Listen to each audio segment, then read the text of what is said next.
Herkese merhabalar, kanalıma hoş geldiniz arkadaşlar. Umarım iyisinizdir. Yine sizler için kolay ve çok güzel duran bir örnek hazırladım. Bu modelden isterseniz bir bebek yeleği ya da dilerseniz kendinize uygulayacağınız bir yelek çalışması da yapabilirsiniz. Ben elimde olduğu için bu tarzda bir tüysüz yelek ipim var. Şöyle renk kodunu da göstereyim. Yanında da 3 numara misina şişimiz var. Siz yine dediğim gibi uygulayacağınız yere göre orta kalınlıkta bir yünle de modeli uygulayabilirsiniz. Bir tane desenim toplam 8 adet ilmekten oluşuyor. Modelimiz için 8'in katlarında ilmek sayımızı attıktan sonra sonuna artı 3 tane ilmek ekliyoruz. Ara desenle örneği tamamlamak için ve daha sonra 2 adet kenar ilmeği ekliyoruz arkadaşlar. Ben de sizler için 2 desen çalışması yapacağım. Toplam 21 tane ilmek var şişimde. Herhangi bir lastik uygulamasını yaptıktan sonra örneği ön yüzden kurmaya başlıyorum. Kenar ilmeğimi örmeden alıp 3 tane ters ilmek örüyorum. Devamında 2 ilmek düz, 1 ilmek ters ve tekrar 2 ilmek düz örüyorum. Baktığınızda örneğiniz bu şekilde çalışılıyor. 3 tane ters ara ilmek, 2 düz, 1 ters, 2 düz de ana desenimiz. Yine araya 3 tane tersimi örüyorum. Örneğe geldiğimizde önce 2 tane düz ilmek, ortasına 1 ters ve tekrar 2 tane düz ilmek örüyorum. Yine 3 tane ters ilmekle ara örneğimizi sonlandırıyoruz ve en son kenar ilmeğimizi örerek tamamlamış oluyoruz. Tersi ikinci sıramız. Burada ilmekleri nasıl görüyorsak o şekilde uygulayacağız. 3 tane düz ilmeğim var kenar ilmeğimden sonra. 2 ters, 1 tane düz ilmek ve tekrar 2 adet ters ilmek. İkinci örneğe geçiyorum. Yine 3 tane düz ilmek örüyorum. Devamında 2 ilmek ters, arada 1 düz, tekrar 2 ters ve 3 adet düz ilmekle örneğimizi sonlandırıyoruz. Kenar ilmeğimi de ördükten sonra yine ön yüzdeki örneğin 3. sırasına dönüyoruz. Kenar ilmeğimizden sonra 3 adet ters ilmek. 2 düz ilmeğe geldiğimizde arkadaşlar bunları sola doğru keseceğim. Önce bir tane ilmek arttırıyorum ve 2 ilmeğin yönlerini çevirip arkadan alıp kesiyorum. Araya bir ters ördükten sonra da 2 düzümü sağ tarafa doğru keseceğim. Bunları da şöyle alttan batıyorum ve sağ tarafa doğru kesip sonuna ilmeğimi arttırıyorum. İkinci desene geçiyoruz. Yine arada 3 tane ters ilmekten sonra 2 adet düz ilmeğimiz var. Bunları sola doğru keseceğiz fakat önce ilmeğimizi artırıyoruz. Sonra ilmeklerin yönlerini çevirip sola doğru kesiyoruz düz olarak. Ortaya bir ters ördükten sonra da kalan ikisini alttan batıp sağ tarafa doğru kesiyorum. İlmeğimi dolayıp artırıyorum ve 3 adet ters ilmeğimizi örüyoruz. Evet, 3. sıramızda tamamlamış olduk. 4. sıra tersi ilmekleri tekrar gördüğüm gibi uygulayacağım. Kenar ilmeğimden sonra 3 ilmek düz.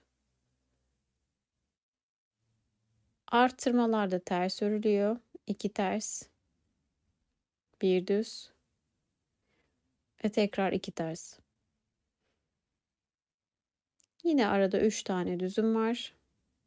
İkinci desene başlarken devamında 2 ters, 1 düz, 2 ters ve 3 adet düz örüp sırayı tamamlıyoruz. 4. sıradan sonra ön yüze gelelim. Yine 5. sıramız olacak. Kenar ilmeğimizden sonra 3 tane ters ilmeğimizi ördüm. Örneğe geldiğimizde ilk olarak artırma ilmeğim var. Onu bir düz olarak örüyorum. yine artırmamı yapıp bir düz, bir ters ve bir tane düzümü üçlü keseceğim. İlk ilmeği örmeden sağ şişime aldım. Kalan ikisini birlikte kestim ve diğer ilmeği onun üzerinden boşluğa bıraktım. Tekrar artırdım ve bir tane düz ördüm. Araya 3 adet ters ilmeğimi örüp bir daha tekrarlayalım. İlk artırma ilmeğimiz görülen, onu bir düz olarak örüyoruz. Sonra ortaya bir artırma yapıp sıradaki bir düz, bir ters ve bir düzü keseceğiz. Fakat bu düzü şu şekilde alıyoruz. Çünkü önce bir yönünü çeviriyoruz. Örmeden sağ şişimizi alıp kalan ikisini kesiyorum ve örmediğim ilmeği üzerinden boşluğa bırakıyorum. Tekrar ikinci artırmam ve bir tane düzümü örüp aradaki 3 adet tersimi tamamlıyorum. Ve 6. sıra örneğin tersine dönüyoruz. İlmekleri yine gördüğümüz gibi uygulayacağız. 3 ilmek düz ve buradaki ters göründüğü için 5 adet ters örüyoruz. Tekrar 3 ilmek düz ve 5 ilmek ters.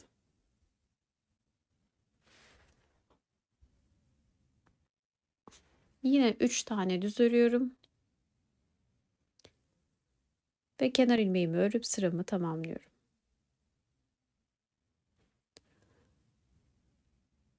Son 6. sırayı da ördükten sonra artık modelimiz tamamlanmış oluyor. Fakat bu bizim ilk desenimiz. Şimdi ikinci deseni başlangıcı da birlikte yapalım. Yine 3 tane ters ilmek örüyorum. Birinci sırada yaptığım gibi önce 2 tane düz öreceğim. Buradaki düzü terse çevirip araya bir tane ters öreceğiz. Ve tekrar 2 ilmek düz.